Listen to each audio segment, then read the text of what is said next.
Bueno, tal vez en esta parte de la exposición lo que yo podría decir es que esto me recuerda a las tareas de la universidad. Es decir, Beatriz González está estudiando, tiene también esa idea de que hay que ser original, de que hay que ser un pintor original, pero tiene uno también todas esas influencias. Digamos, si uno ve, por ejemplo, las figuras de ahí un poco monstruosas y donde la figura ocupa todo el papel, pues uno ve Botero ahí y ve como estos volúmenes muy de Botero, que Botero está en el aire. Pero Botero en este momento también es un pintor que mira la prensa, es un Botero bastante activo, que está pintando series sobre la Crónica Roja, que está haciendo un gran mural sobre un ciclista que se ha ganado varias vueltas a Colombia. Y eso a veces no es muy bien mirado por la sociedad bogotana, que quiere cuadros más clásicos, con referencias eruditas. Pero entonces sucede algo importante, es que en una clase con Juan Antonio Roda en la Universidad de los Andes, creo que Juan Antonio Roda se tiene que ir de viaje y deja un ejercicio. Y lo que está haciendo Beatriz González estilísticamente no le... Ella quiere ser original, pero siente que ya no es una pintora de imaginación, de que tenga que tener un texto, un gesto nativo a sí misma. Y creo que Roda pues deja un ejercicio donde se puede trabajar a partir de una imagen de Velázquez e interpretarla.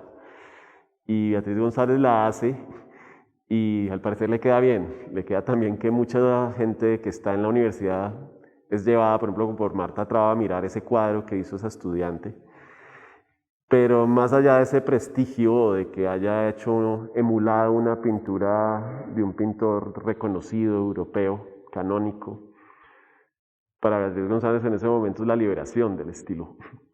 Es decir, yo puedo copiar y pasa algo agradable cuando uno copia, como que todas esas angustias que uno tiene desaparecen. Pero también en esa copia hay una torpeza magistral de Beatriz González, en la medida en que a ella le interesan todos los desfases de la copia. Es decir, aquí cuando los españoles vinieron acá a América, nunca trajeron sus museos, nunca trajeron sus reyes. La única cultura que trajeron fue una cultura de ley tributaria. Les interesó muy poco realmente habitar este lugar.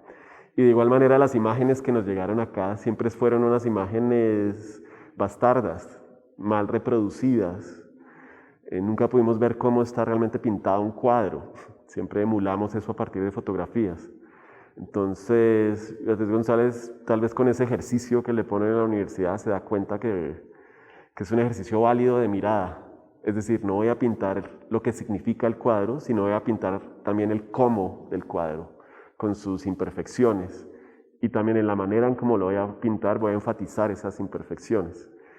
Y en este hueco blanco que vino acá en la exposición, este hueco blanco al parecer está muy bien puesto, porque este hueco blanco muestra ya cuando le pega a esto. Repito, Botero también había usado imágenes de prensa para hacerlo.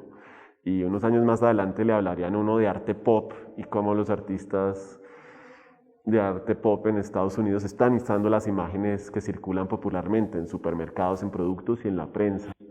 Pero Beatriz González en ese momento no la tiene tan clara, ¿sí? Sin embargo, cuando ve esta noticia, la recorta, la lee, le intriga y se da cuenta que hay un poder icónico grandísimo y no solo hace la imagen una vez, sino que ella misma la repite. Es decir, ella es como una máquina de repetición que está muy intrigada por todas estas cosas pequeñas de la imagen, por ejemplo, cómo hay un desfase en la impresión y cómo ella puede enfatizar ese desfase dejando un resto de la pintura que está abajo. O cómo puede hacer como estos colores vivos que son como a veces casi los mismos colores de la impresión. El cian, el magenta, el negro, el amarillo. Y ella como que los traduce tal vez a paletas pictóricas más cercanas tal vez al óleo, pero que tengan esa misma viveza o esos mismos porcentajes a veces descalibrados con que se imprimen esas imágenes acá. Entonces, eso creo que es importante, eso por supuesto. Después ya se volverá más precisa tal vez en las imágenes que escoge.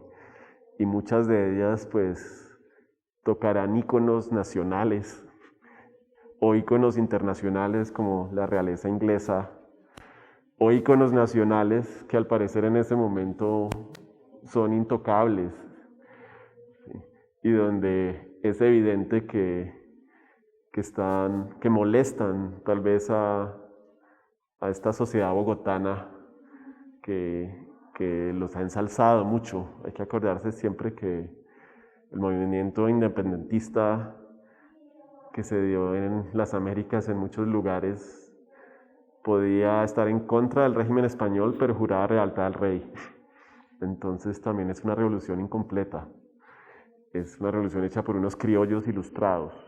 Entonces, casi que la pintura que hace Beatriz González acá, por ejemplo, de este libertador, es la pintura que realmente le correspondería a ese criollo ilustrado, ¿sí? Es la pintura que él se merece. Tal vez en esta vitrina vemos el Twitter, el Instagram, el Snapchat, el Pinterest, el Instagram, hasta el Tinder de Beatriz González, en la medida en que se ve la profusión de las imágenes.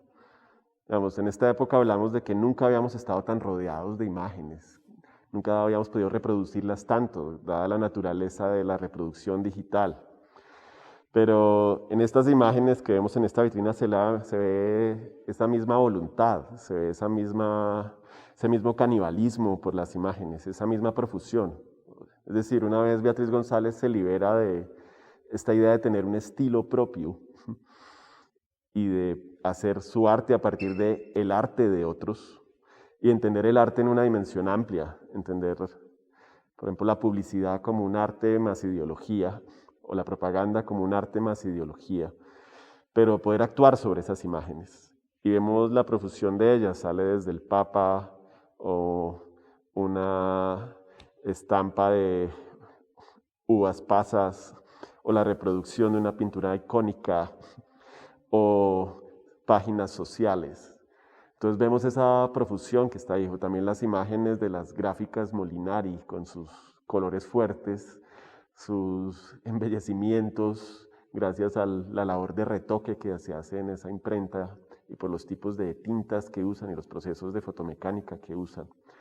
Pero un poco lo que me interesa de este lugar es que, repito, ahí están todas las redes sociales de Beatriz González, ahí está todo el Google antes del Google.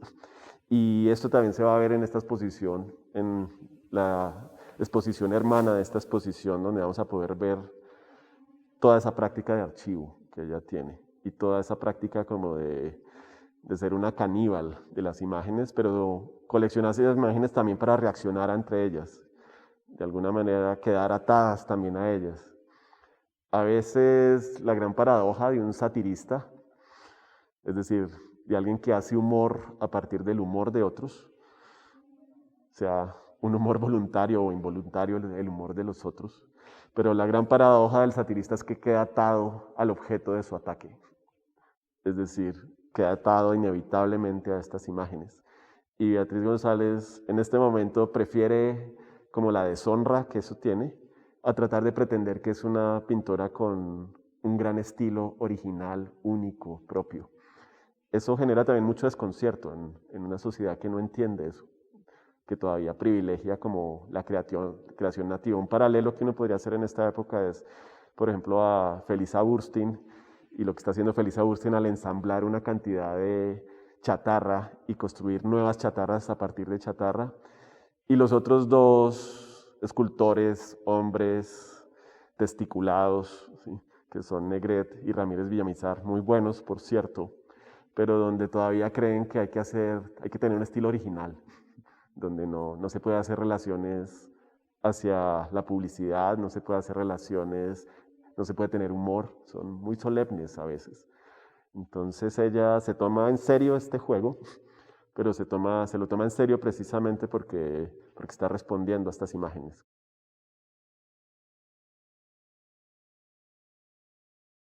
Aquí podríamos hablar de otra anécdota. Beatriz González está de nuevo en la universidad y tiene un profesor que, según ella, le hizo muy amable la universidad junto a Marta Traba, que es Juan Antonio Roda, un artista español. Y Juan Antonio Roda en una clase supuestamente le muestra a Beatriz el tarro donde todos los estudiantes ponen los pinceles. Es un tarro de lata y es un tarro de avena Quaker, donde sale el cuaquero icónico de la avena Quaker.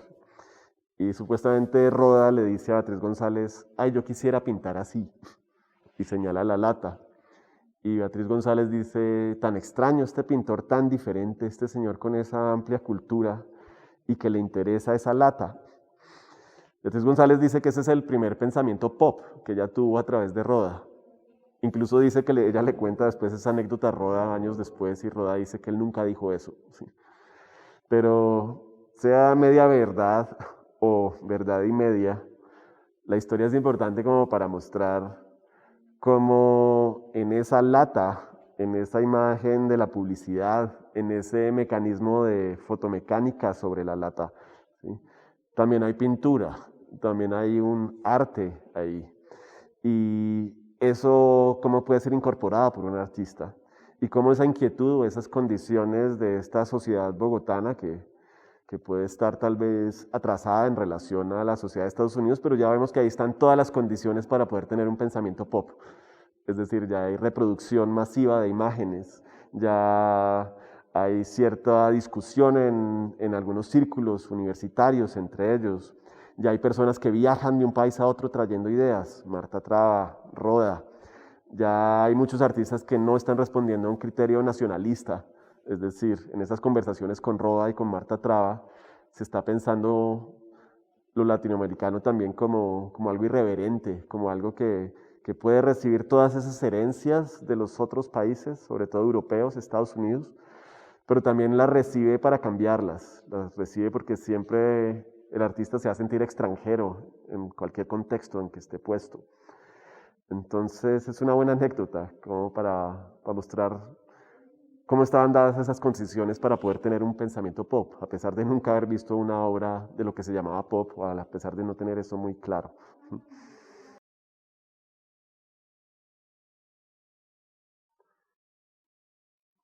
En esta yo pensaría lo difícil que es dibujar sobre una lata.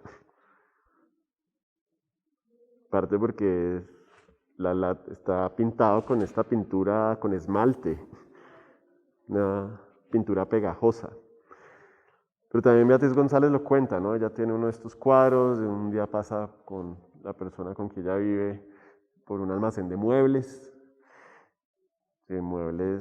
como populares o que no tienen como una marca de gran gusto.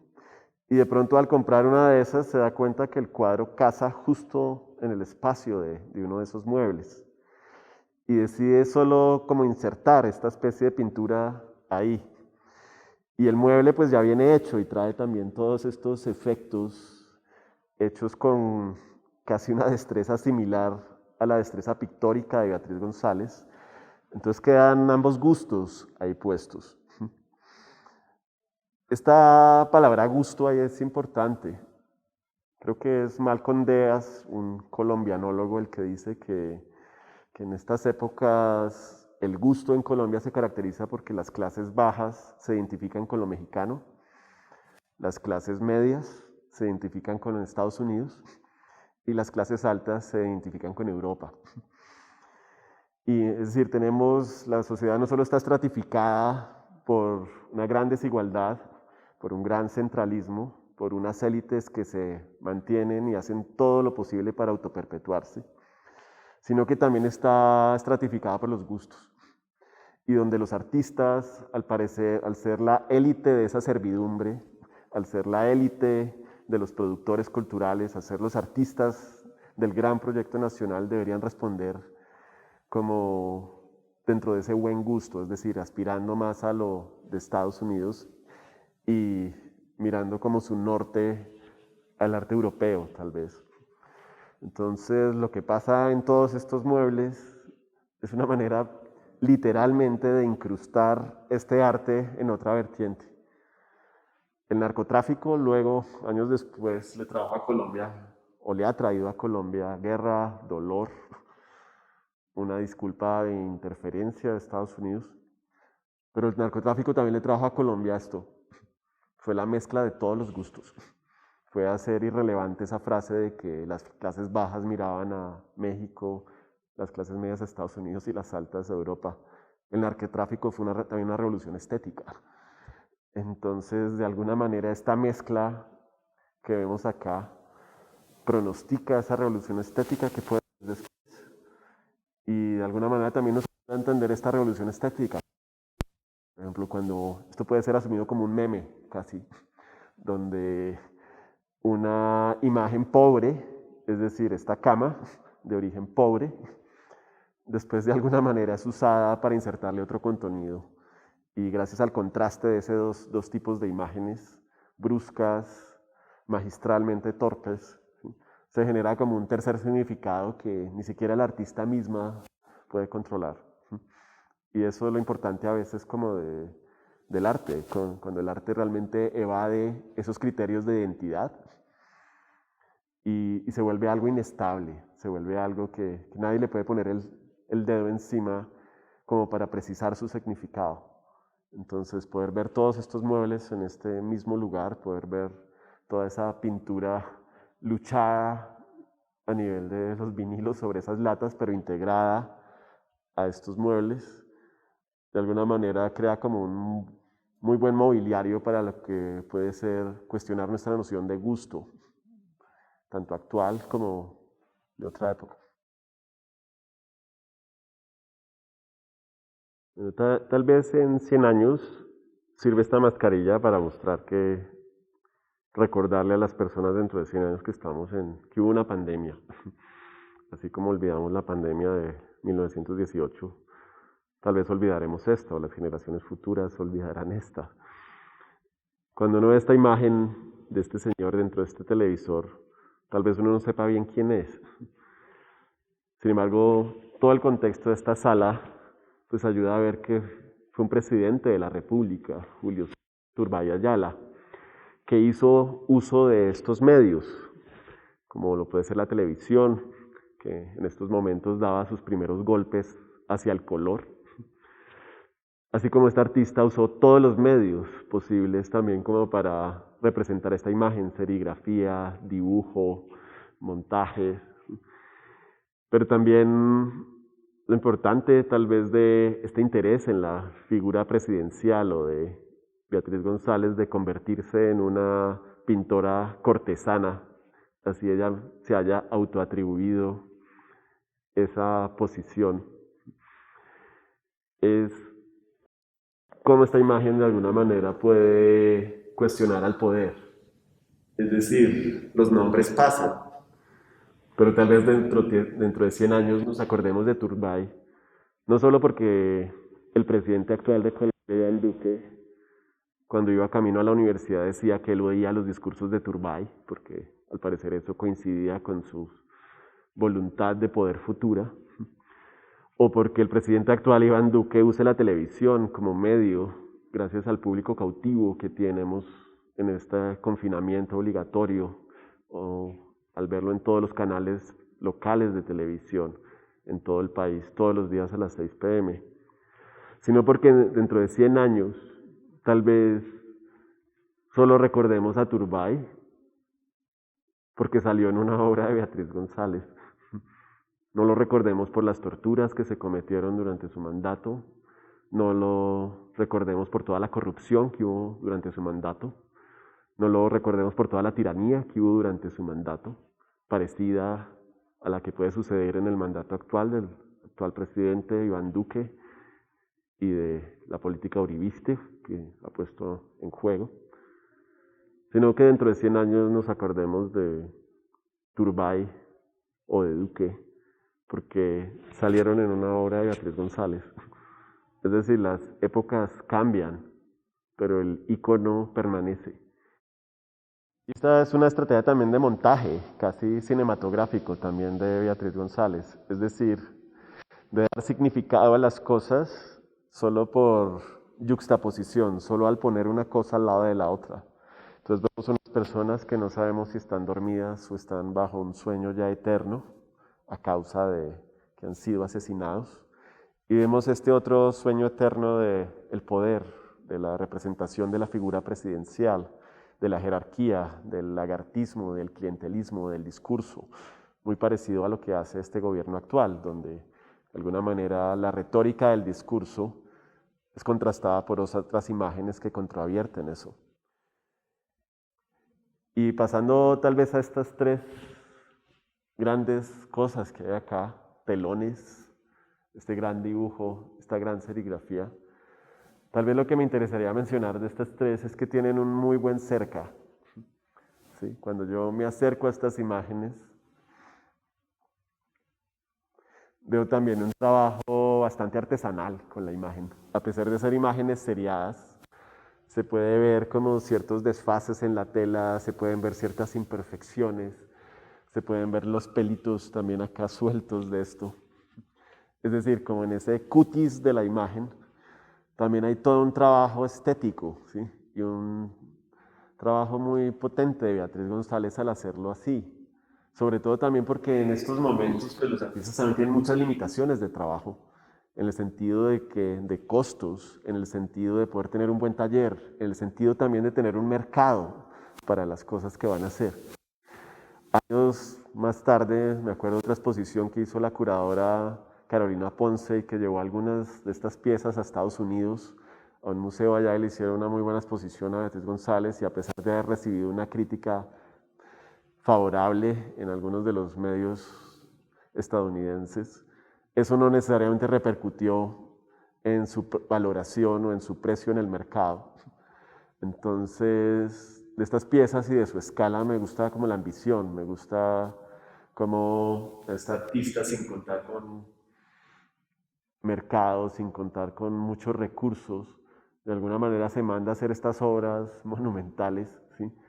Pero en este momento al fin estas obras empiezan a ser valoradas y son icónicas, y de alguna manera también son icónicas no solo por lo que están representando, sino por el preciosismo que tienen también al mirarlas de cerca, por esa torpeza magistral de Beatriz González, por ese saber dónde detenerse cuando está dibujando, por no tratar de dibujar mejor de lo que ella sabe dibujar, pero también por todo ese repaso, por todo ese acto continuo de corrección, y también por ese repaso continuo sobre una misma imagen, como para copiarla una y otra vez, a ver qué emerge en cada copia, qué imperfección surge en cada copia y cómo esa imperfección de alguna manera acentúa también la imperfección de lo humano. Bueno, esta pieza podría ser importante, no solo porque sea una sátira de una obra de Picasso, o porque con el nombre ella esté acentuando también como esa sátira de convertir el Guernica en un mural para una fábrica socialista, sino también porque esta pieza se conserva un diario, y ese diario da cuenta de todo el proceso de poder hacer esta pieza, de poder adaptarla, de cómo le tocó conseguir estos módulos cuadrados para hacer esto, de las proporciones de esos módulos para hacerlas coincidir con la pieza de Picasso, de entender por qué, si bien podía haber algo de burla, es decir, una mujer interpretando satíricamente como la obra del gran protohombre macho, creativo, testiculado, europeo, pero también como ella también reconoce en ese diario ciertas destrezas de Picasso, de su dibujo, y cómo a ella también le toca inventarse un dibujo para poderla lograr, y una paleta de color, y también adaptar, hacer una cantidad de pruebas y de errores para hacer que la imagen se fije sobre estas tabletas y permanezca ahí, y también que las proporciones cuadren. Por eso es que están estos dos módulos ajedrezados acá, o esta cenefa que está aquí abajo, para que las proporciones de alguna manera coincidan entre el contenido, el material y la forma. Es bastante recomendable leer ese diario. Creo que cualquier persona que quiera entender lo que es un proceso creativo, con su prueba y su error, con sus incertidumbres, con sus satisfacciones finales y sus insatisfacciones, debería leer como ese recuento, ¿sí? Hay obras que también a veces se hacen icónicas, es precisamente porque podemos leer lo que pensaba el artista sobre ellas. El caso puede ser a veces el de Van Gogh, donde no solo por la profusión de la obra de Van Gogh puede gozar de cierto reconocimiento, sino también porque muchos de sus pensamientos están en cartas, están en documentos. Entonces, leer el diario del Guernica y cotejarlo con la obra, creo que es una experiencia como creativa, de aprendizaje, muy potente y muy recomendada. De esta sala me gustaría hablar de este autorretrato. Si bien está montado acá acompañado de otras figuras que de pronto en la composición pueden dar la apariencia de que este retrato se parece a esos, me interesa marcar la diferencia precisamente que no se parece en la medida en que esta imagen no parte de otra imagen, sino que esta imagen parte de Beatriz González pintándose a sí misma. Pintándose, por supuesto, con todas las destrezas de esa pintura que ella tiene. Cuando digo destrezas, enfatizo en esa torpeza magistral de no tratar de dibujar o de pintar mejor de lo que uno puede dibujar. Pero, por ejemplo, ¿a quién se le ocurriría pintarse con la piel azul o pintarse con esta aura verdosa y lograr que los colores de fondo de alguna manera hagan que esto no chille, que ella no se vea como un lagarto o como un monstruo, sino que transmita realmente como esa idea también del arte como un lujo, de, de que el artista, a pesar de que puede ser siempre en la literatura como un eterno sufridor, también es un privilegiado en la medida de poder tener la distancia para ver, pero también hasta qué punto ese privilegio también puede causar cierto bochorno, puede causar cierto dolor, puede causar cierta sensación de lo que se hace es inútil, ¿sí? De esa inutilidad del arte ante lo que puede estar pasando. Y cómo el terreno del arte puede ser la representación, de ahí que ella enfatice como estas cortinas, como si fuera un escenario donde está sucediendo este acto de representación. Pero sobre todo enfatizo, me interesa es cómo ella misma se dibuja, cómo ella también dibuja su cuerpo, ¿sí? Como en esa transición ya de pronto hacia la vejez, pero una vejez que en Beatriz González nunca se ha convertido en senilidad, sino una vejez totalmente juvenil y donde ha sabido guardar este espacio también para su trabajo de taller, a pesar de haber trabajado como curadora del Museo Nacional o de haber trabajado en la Escuela de Guías del Museo de Arte Moderno.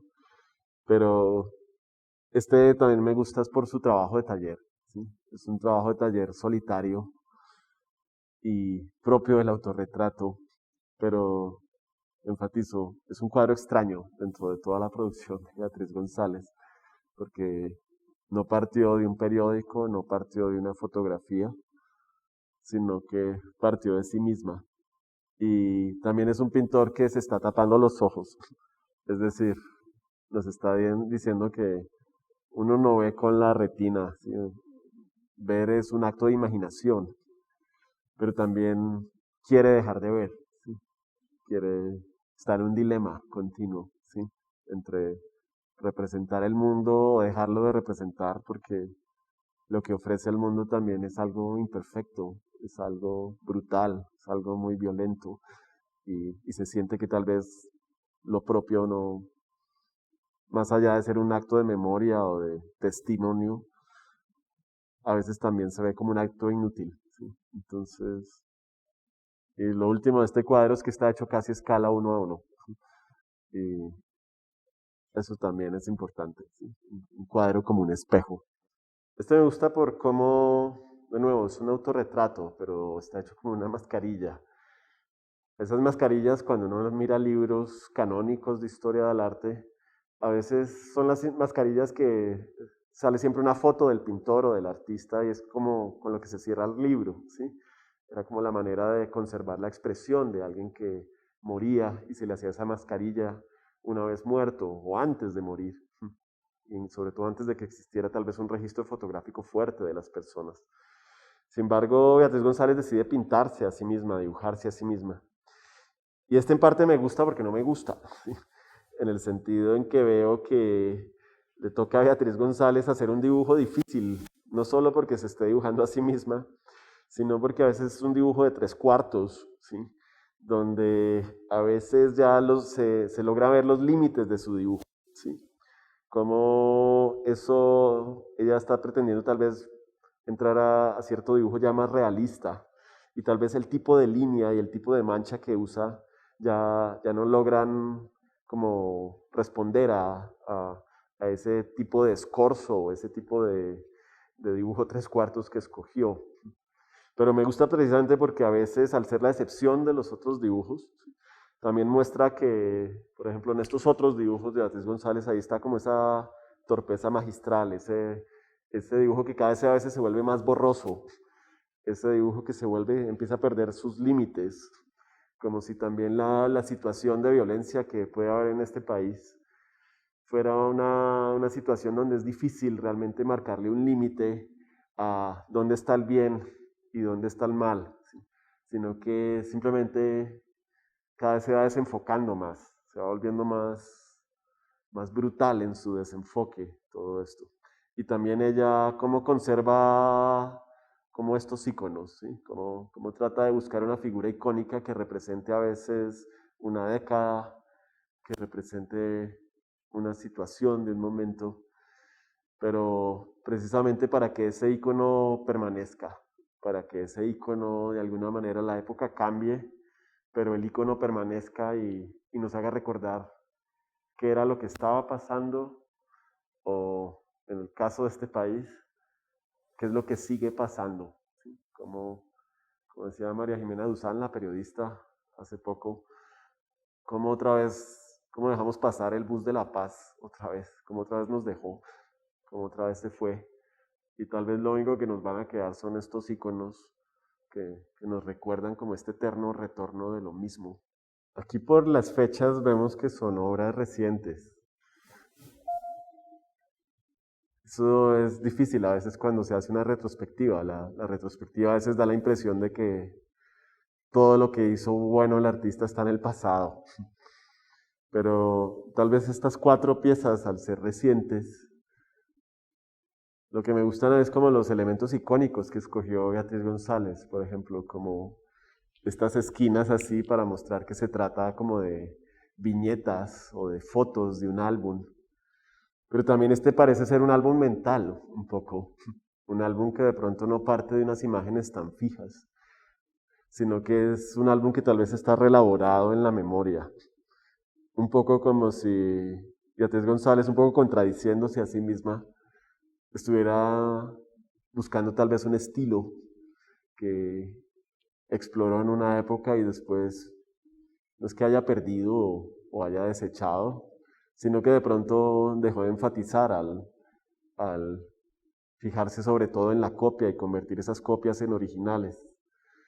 En estos, de alguna manera, me gusta es que parece más un reino de la imaginación, un reino del sueño, un reino que de pronto también predice esta época actual, donde el confinamiento ha hecho que seamos más sensibles a lo onírico, más sensibles a las imágenes borrosas, más sensible a ponerle atención a ese continuo entre el día y la noche y a cómo nuestra imaginación de alguna manera en un confinamiento o en el confinamiento que da a veces la vejez, ¿sí?